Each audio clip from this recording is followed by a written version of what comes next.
오늘은 9월 셋째 주일이고 창조절 셋째 주일입니다. 추석 명절 연휴가 시작이 되었습니다. 주님과 함께하는 은혜로운 명절이 되기를 간절히 소망합니다. 우리가 다니는 교회의 수준은 그 교회의 목사의 수준이 어느 정도냐에 달려있는 겁니다. 그 교회의 목사의 수준만큼 그 교회의 수준이 결정되는 겁니다. 또한 성도님들의 신앙의 수준은 성도님들이 어떤 기도를 하느냐, 본인이 평상시에 어떤 기도를 하느냐가 그 성도의 신앙의 수준을 결정하는 겁니다. 그래서 이 담임 목사를 위해서 기도하는 것은 담임 목사를 무슨 띄워주기 위해서 기도하는 것이 아니라 교회의 수준이 그 교회의 목사의 수준에 의해서 결정된다면, 그 교회의 담임 목사 수준이 영적으로 깊이가 있고 높이가 있을 때 그 교회 수준도 올라가기 때문에 그런 의미에서 기도해야지, 무슨 담임 목사를 무슨 띄워주기 위해서 그런 식은 아니지 않습니까? 그래서 오늘도 또 성도들의 수준도 본인이 어떤 기도를 하느냐, 그게 성도님들의 수준을 결정하거든요. 그래서 주님께서는 제자들을 그 수준을 높여주고 싶었어요. 우리는 이미 지난 시간에 살펴봤지만 이방인들의 기도와 달라야 되잖아요. 중언부언처럼 말을 많이 해야 들어주시는 주님이 아니잖아요. 그래서 주님께서는 이방인들과 다르게 제자들의 신앙의 수준을 높여주고 싶어서 오늘 9절에 너희는 이렇게 기도하라고 기도를 가르쳐주고 있는 것입니다. 우리가 주기도문을 살펴보면 주기도문은 정말 이방인들의 기도와 달라요. 그래도 주기도문은 하나님 앞에 무엇을 달라는 기도가 아니잖아요. 주기도문은 하나님 앞에 무엇을 얻기 위해서 이방인들처럼 말을 많이 하는 기도가 아니잖아요. 그래서 이 주기도문을 통해서 우리들의 신앙은 한 단계 더 업그레이드가 될 수 있는 거예요. 주기도문은 우리가 살펴보면 7개의 기도 제목으로 나누어져 있습니다. 하나님을 향한 기도가 3가지, 우리를 향한 기도가 4가지가 나오고 있습니다. 그래서 오늘은 이 7가지의 기도 강구 중에서 우리를 향한 4가지는 다음 시간에 살펴보고, 하나님을 향한 그 3가지가 무엇인지를 살펴보고자 합니다. 그래서 오늘 이 주기도문의 7개의 강구 중에 하나님을 향한 이 3가지를 통하여 늘 우리들이 어떤 마음으로 하나님을 향하여 기도해야 되는지를 깨닫고 우리들의 삶에 적용할 수 있는 은혜로운 시간이 될 수 있기를 간절히 소망합니다. 기도를 하면서 제일 중요한 것이 뭐냐? 우리의 기도의 대상이 누구냐? 우리는 기도하는 대상과 어떤 관계를 맺느냐가 중요하거든요. 그래서 주기도문에 보면, 오늘 9절에 보면 하나님을 아버지라고 부르고 있습니다. 근데 이 주기도문에서 처음으로 우리들에게 하나님을 아버지라고 부를 수 있도록 허락해 주시고 있는 거예요. 그 이전까지는 어떻게 하나님을 아버지라고 부를 수가 있었겠습니까? 그래서 우리는 이 주기도문의 신앙을 고백한다면 홍길동 신앙이 되면 안 돼요. 아버지를 아버지라고 부를 수 없는 그 홍길동 신앙이 되면 안 되는 것이죠. 근데 우리가 하나님을 아버지라고 부른다는 것은 하나님과 우리의 관계가 어떻게 돼요? 아버지와 자녀의 관계가 되었다는 것을 우리들에게 보여주고 있는 거예요. 그래서 주기도문을 할 때는 내가 하나님을 아버지라고 부르면서 나는 주님의 자녀구나, 이 자녀된 신분의 이 고백이 있을 때 주기도문이 하나님께 연락됨을 믿으시기를 간절히 소망합니다. 아니, 우리가 하나님을 아버지라고 부르면서 내가 자녀라는 것을 모르고 기도하면 어떻게 되겠습니까?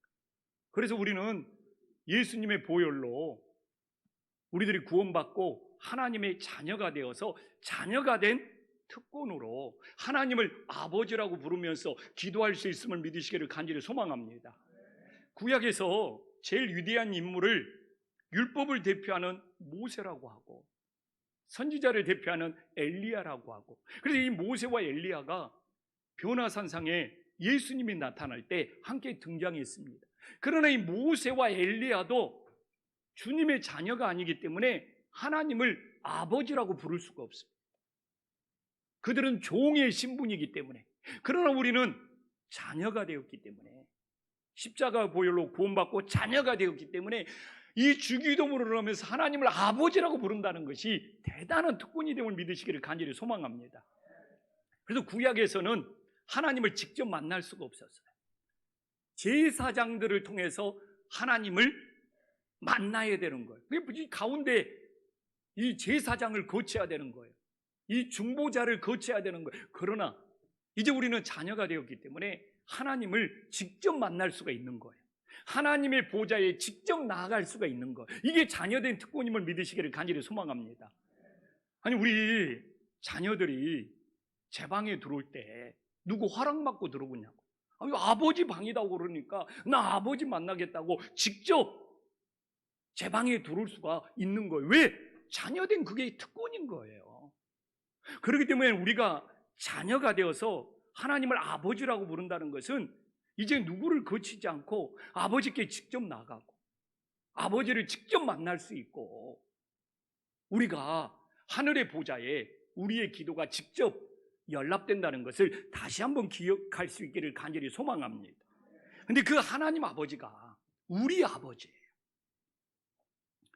그래서 하나님은 내 개인의 아버지가 아니고 우리 아버지가 됨을 믿으시기를 간절히 소망합니다.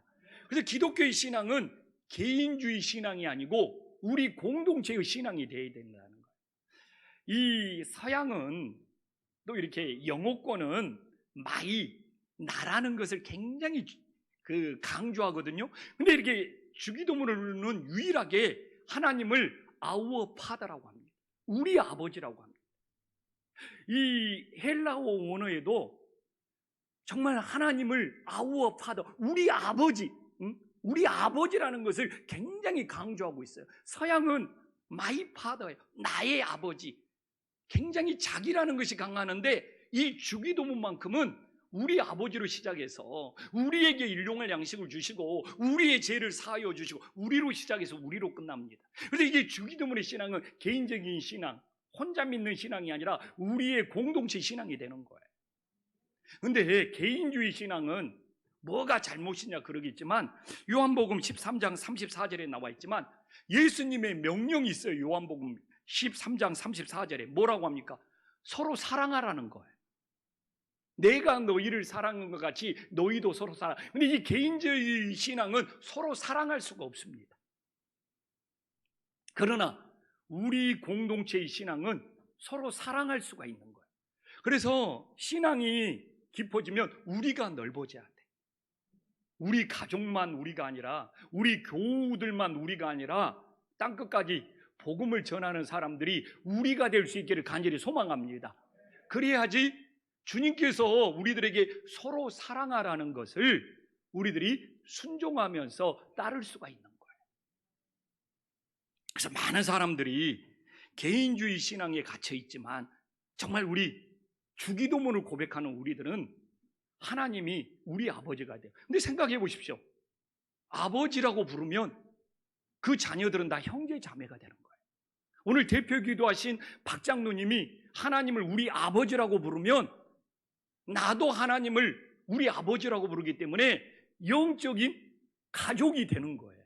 형제 자매가 되는 거예요. 그래서 성찬을 통하여 예수님의 살과 피를 나누면서 하늘 가족의 고백을 우리들이 모두 다 함께 하는 거예요. 그래서 오늘도 우리가 하나님을 우리 아버지라고 불렀으면 우리는 모두 다 하늘 가족이 되어서 형제 자매가 되는 놀라운 역사가 있음을 믿으시기를 간절히 소망합니다. 또 한번 봐보십시오. Our Father, 그 다음에 어떻게 합니까? In heaven, 하늘에 계신 우리 아버지라는 거. 땅에 있는 아버지와 다르다는 겁니다. 이걸 굉장히 강조해주고 있어요.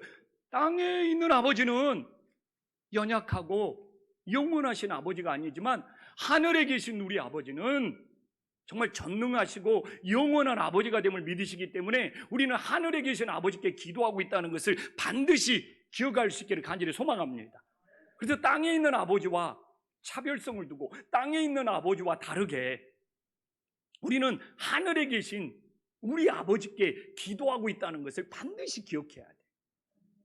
그래서 하늘에 계신 우리 아버지, 그분은 땅에 있는 아버지와 다르게 전능하시고 영원한 하나님이시고, 또한 하늘에 계신 우리 아버지는 우리가 돌아갈 영원한 고향이 됨을 믿으시기를 간절히 소망합니다.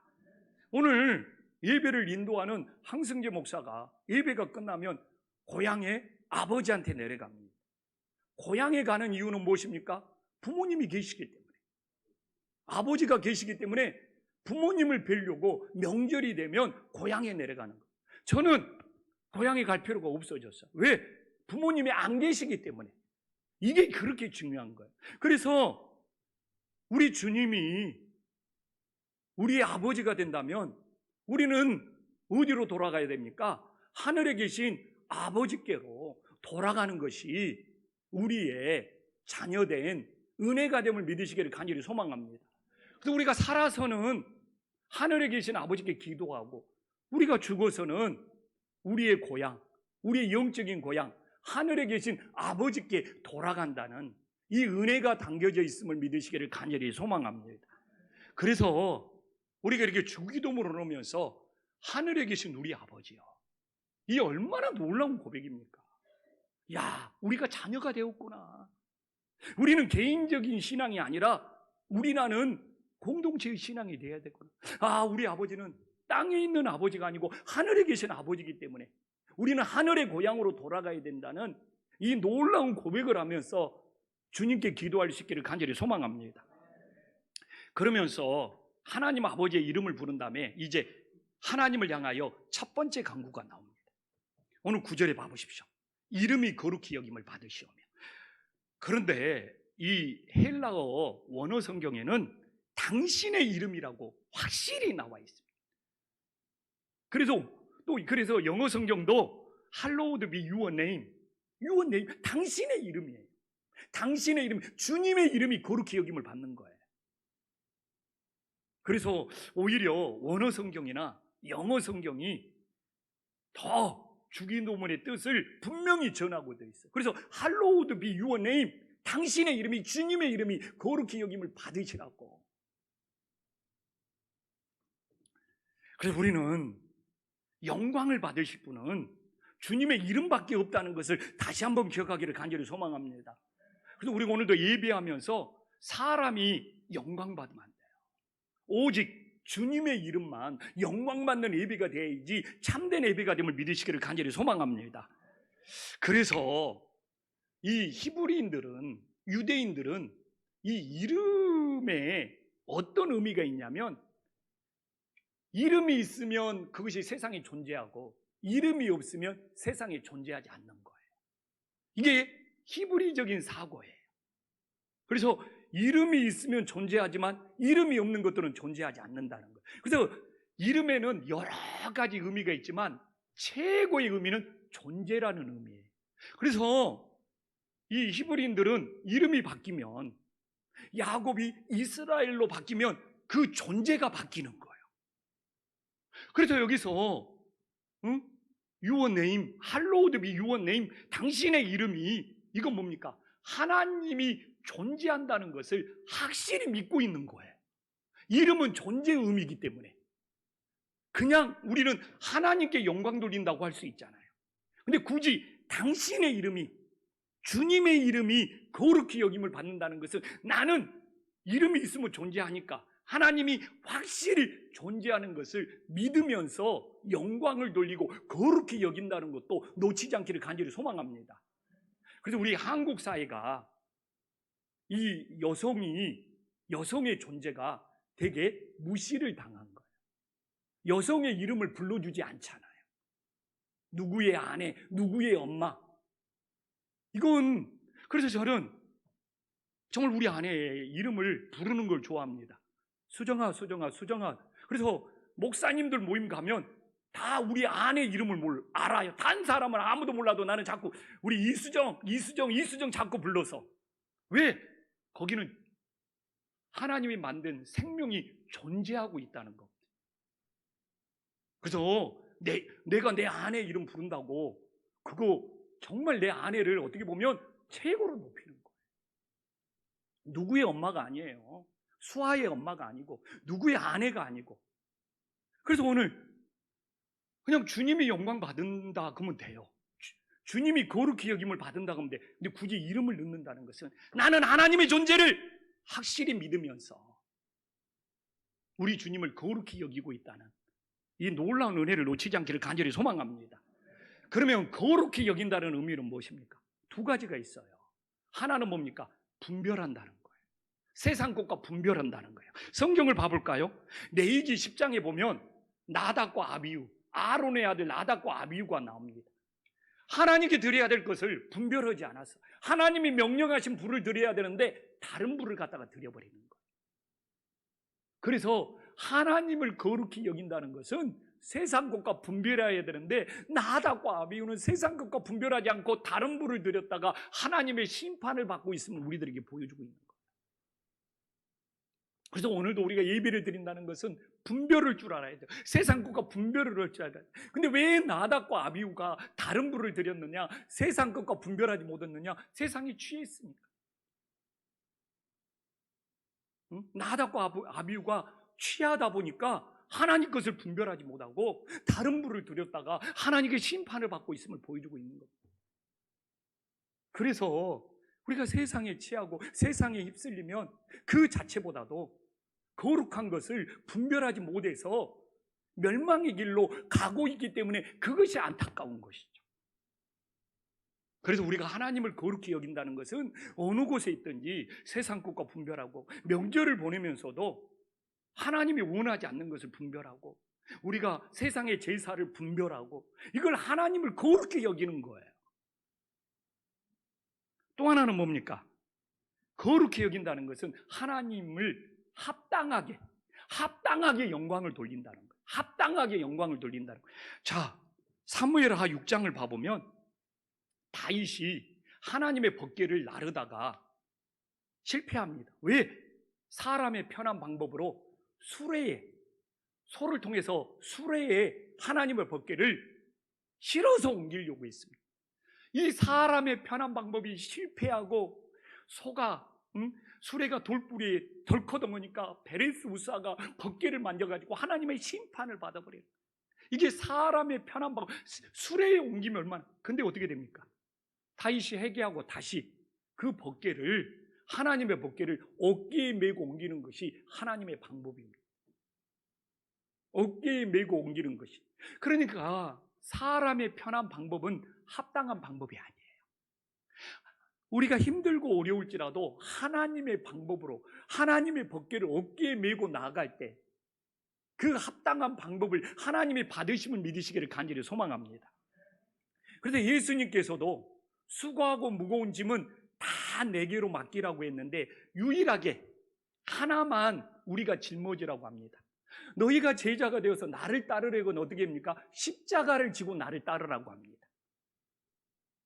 예수님께서 유일하게 짊어지고 하는 것이 십자가를 짊어지고 따르라고 합니다.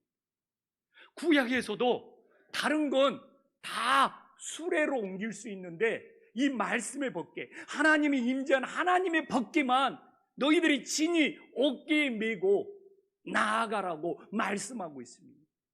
근데 신약에서도 수고하고 무거운 짐진 자들아 다 내게로 와라고 했는데 유일하게 너희들이 주님의 제자가 되어서 나를 따르라면 십자가를 짊어지고 나를 따르라고 말씀하고 있습니다. 성경에 어디에도 십자가 내려놓고 따르라는 것이 없습니다. 그래서 오늘도 내가 짊어져야 할 십자가가 무엇이냐, 이것이 하나님 앞에 최고의 기도의 제목이 됨을 깨달으시기를 간절히 소망합니다. 우리들이 살아있는 동안 반드시 우리들이 짊어져야 할 십자가가 있는 거예요. 이 이스라엘 땅도 절대로 하나님의 법궤, 이 말씀의 법궤는 수레로 옮기면 안 돼. 어깨에 메고 옮겨야 돼. 어깨에 메고 옮길 때 요단강도 갈라지고 나눠지는 놀라운 역사가 있었음을 우리들에게 보여주고 있는 겁니다. 이게 하나님을 거룩히 여기는 것. 그래서 오늘도 우리가 하나님을 거룩히 여겼느냐? 내가 세상 것과 분별했느냐? 오늘도 하나님을 거룩히 여겼느냐? 사람의 방법이 아니고 하나님의 방법으로 합당하게 했느냐?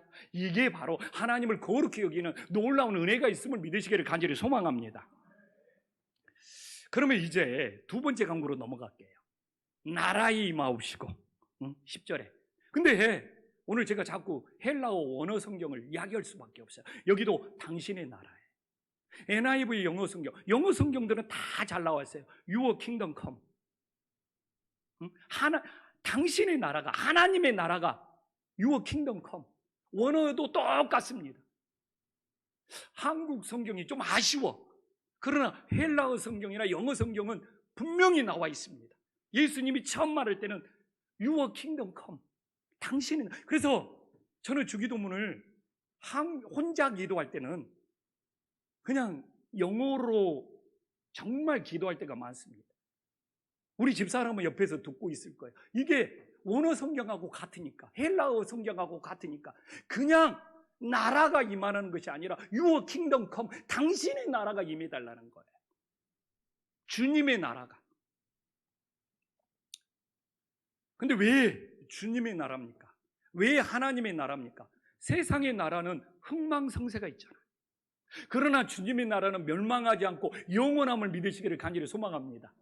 세상의 나라 중에 멸망하지 않는 나라가 어디가 있어요? 그러나 주님의 나라는 영원하잖아요. 세상의 나라가 멸망하는 이유는 뭡니까? 세상을 다스리는 왕들이, 지도자들이 유한해요. 다 죽어요. 그러나 주님의 나라를 다스리는 하나님은 영원하심을 믿으시기를 간절히 소망합니다.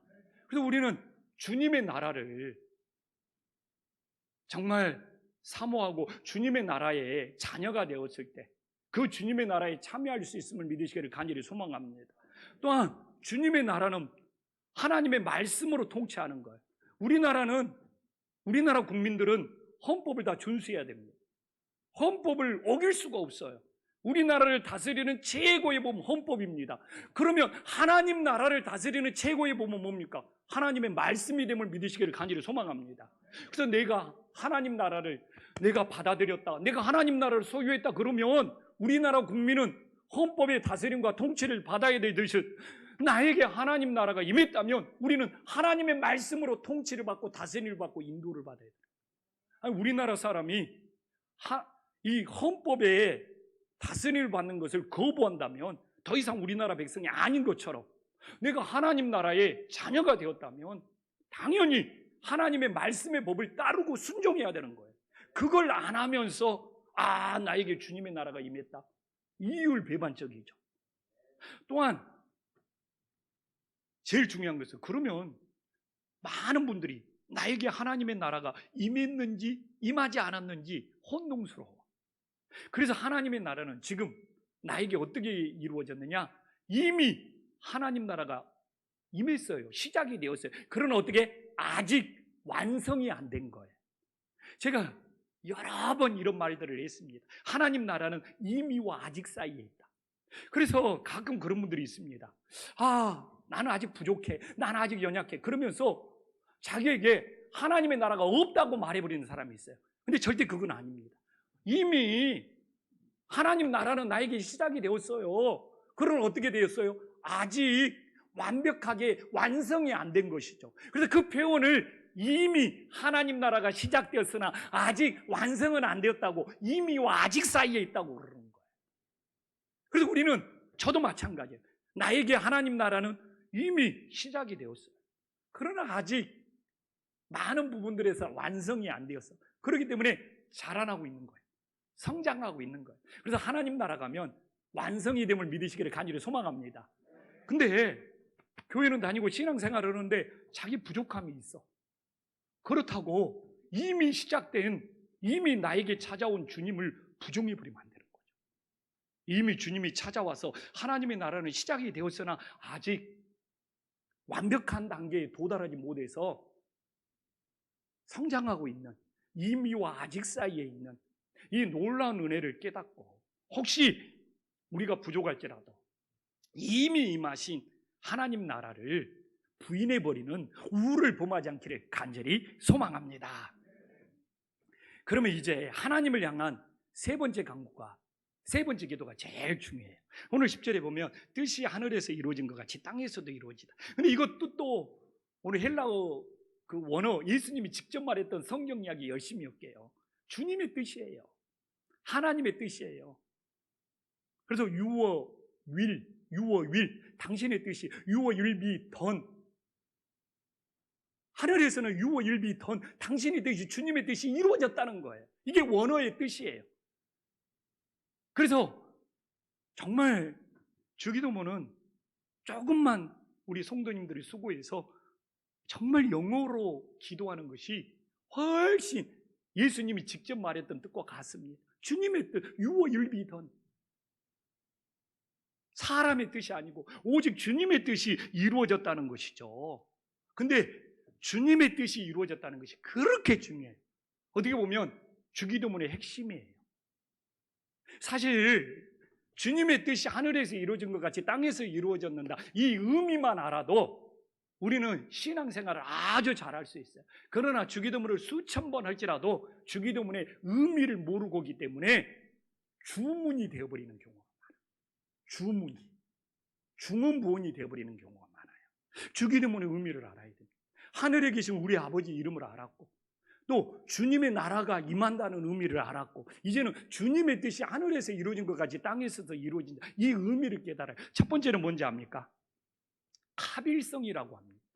어려운 말 아니에요. 하늘과 땅이 만난다는 거예요.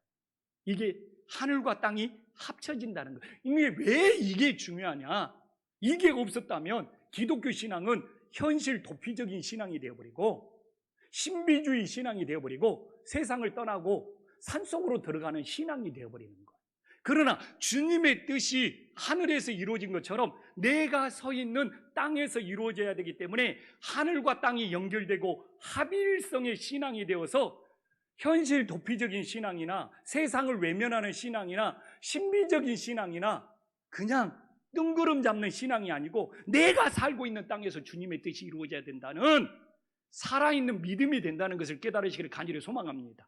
그래서 만약 주기도문이 없었다면 우리 기독교도 막 산속으로 들어가자, 세상을 떠나가자, 막 현실 도피하자, 이런 것으로 흘러버릴 줄 몰라요. 그러나 주기도문이 하늘과 땅이 연결되는 합일성이 있었기 때문에 지금까지 우리가 살고 있는 땅에서, 내가 살고 있는 땅에서 주님의 뜻이 이루어져야 된다, 이 신앙을 지키면서 여기까지 왔던 거예요. 그래서 주기도문이 중요한 거예요. 근데 예수님이 태어날 때도 하늘과 땅이 만나고 있어요. 누가복음 2장 14절에 보면 놀랍지 않습니까? 주님이 성육신 하시잖아요. 예수님이 이 땅에 오실 때 하늘에 지극히 높은 곳에서는 하나님께 영광이고 땅에서는 우리들에게 평화다라는 거예요. 하나님이 기뻐하시는 사람들에게는 평화라는 거예요. 여기서도 예수님이 성육신, 예수님이 하늘에서 땅으로 내려옴으로 하늘과 땅이 합일되고 있는 거예요. 하늘과 땅이 만나고 있는 거예요. 그래서 많은 분들이 예수님의 성육신과 주기도문을 연결시킵니다.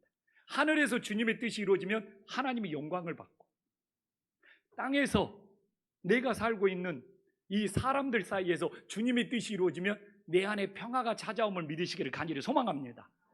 그래서 이것도 하나님께서 사람의 몸을 입고 이 세상에 오신 것은 이 세상을 도피하고 이 세상을 피하고 아니잖아요. 이 세상 속에 우리가 살고 있는 땅에 주님의 평화를 주시려고 오신 것이에요.